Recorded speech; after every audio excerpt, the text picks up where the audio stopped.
3,500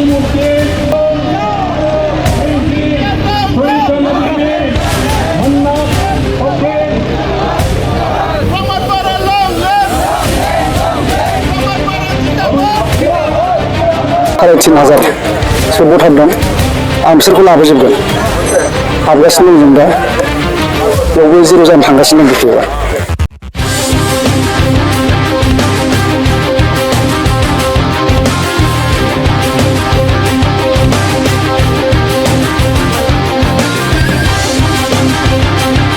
सिगाङाव एक्सपिएलटिमोन बिनि सिनायथिखौ आं मिडियानिसिम बुंबाय सेकेन्डआव राजनितिक जानाय लोगो आं इउथनि दैदेनगिरिमोन डिस्ट्रिक्टनि केसियारमोन आरो आं मा उद्देश्य लानानै नोंथाङा बिपिएफ दलखौ गारनानै आङो प्रमद सारनि खामानि मावनाय दांनाय उद्देश्य मोनफ्रोमबो बिथिङाव आरो बेनि रायलायनाय टेलेन्ट मोजां मोननानै आं गोसो जानानै इउपिपिएलआव दिनै जइन जाबाय आरो आं थांनाय लोगो आंनि गथ'फ्राबो आंनि खिथुखौ थांदों आरो दिनै आं रायजो राजाखौबो एसे लाबोनो हादों आरो फैबाय थानाय दिनाव 3-4 मासनि गेजेरावनो आं सिम्बोरगावआव आङो बिपिएफखौ 0 खालायनो हागोन बे खाथां आरो जोंहा देरहानाया खाथां इउपिपिएलआ देबोरगाव हिसाबै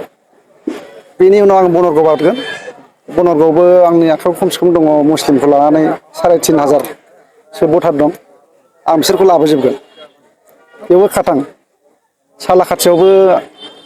आंखौ मोजां मोनग्रा माखासे मानसि दं हाबगासिनो दं जों दा बेयावबो 0 जानो थांगासिनो दं बिपिएफआ बे मोनथामाव आं दा आगान होगासिनो दं एसे दिनै साबैसे दिनै 190 जन आंनि हिसाबाव 200नि एसे बारा जानांगौमोन माखासे टाइमनिबो खोथा थाबाय आरो फैबाय थाबावगोन सोरबा र' नायनायनि होननाय जादों आं गिदिंनो मोनाखैथ' इसेबां गिदिंगोननि र' आरो आंनि मेन उद्देश्यआ जाहैबाय आं सिगाङाव बिपिएफनिमोनथ' मेन उद्देश्यआ जाहैबाय आं दिनै बिपिएफखौ फेजेननो होननानै आं ओंखारबोबाय जोंनि दानि इउपिपिएल सोरखारनि मावनाय ओरैबायदि डिसिप्लिन उन्दै गेदेर सनमान होनानै रायलायनाय बेखौ आं मोजां मोनदों मावगोन आङो फेजेननायाथ' आं खाथांखा फेजेनगोन आङो आंखौ मोनसे समाव बुंदोंमोन बेनाव मा मानसि थानो दा आं बे थांनायाव आरो आं दामजानो बादोंमोन आंखौ बेफोरबायदि होननायाव आं बांसिन खुद्रिनाय जादों ओंखायनो आं बे खामानिखौ मावदों आरो मावबाय थागोन मावबाय थालांगोन थेंक इउ जिहेतु आथिखालाव जे देबोरगाव समस्ति हिसाबै बिपिएफनि गोबां हार्डकर दैदेनगिरिफोरखौ जों इउपिपिएलआव बारस्लायबाय थानायखौ नुनो मोनदों आरो थाबोनाय दंबावो नामा हार्डकर बिपिएफनि दंबावो एसे टाइम नांगोन बे 4 मासनि गेजेराव कमप्लिट जागोन बे सिदा खोथा थेंक इउ सिम्बोरगाव इउपिपिएल प्राइमारि कमिटिनि बानजायनायाव नुजाफैनाय साफ्रोमबो मिडिया बिथांमोनसिम गोजोननाय हामलायनाय बावहरबाय नंगौ जोङो दाख्लै 10 दिनसोनि आगोल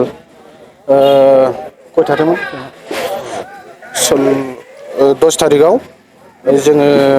सिम्बोरगाव इउथ आरो जायनारि इउथनिफ्राय जों टटेल 17 जन फैनाय जादों जेरावनाखि जोङो खौसे आरो गोजोनखौ लुगैयो बेनि थाखायनो जों साफा साफा गावबागाव मोजां उद्देश्यखौ लानानै जों इउपिपिएल दोलोआव ज'रान जाफैदों बिदिनोसै आरो जिहेतु नोंथांमोना गोलाव सम बिपिएफ सरकार थाबोदों दिनैनि दिनाव बिपिएफखौ मानि थाखाय नागारना फैदों बिपिएफनि माखासे मावनाय खामानिफोर जिहेथु दा बर्थमान सरकाराबो गैया बे बेलायाव जों बेखौनो बुंनो थाङो बहुद गोबाव बोसोर जोङो ओरैनो थाबोनांदों जेराव जेबो डेभेलपनि जेबो फारसे जों नुहुराखिसै ओंखायनो जों दा इउपिपिएल दोलोनि जिहेथु मावनाय आदर्शफोरखौ जों सुबिदाफोरखौ नुहुरदों ओंखायनो जोङो दा इउपिपिएल दोलोआव ज'इन जाफैनाय जाबाय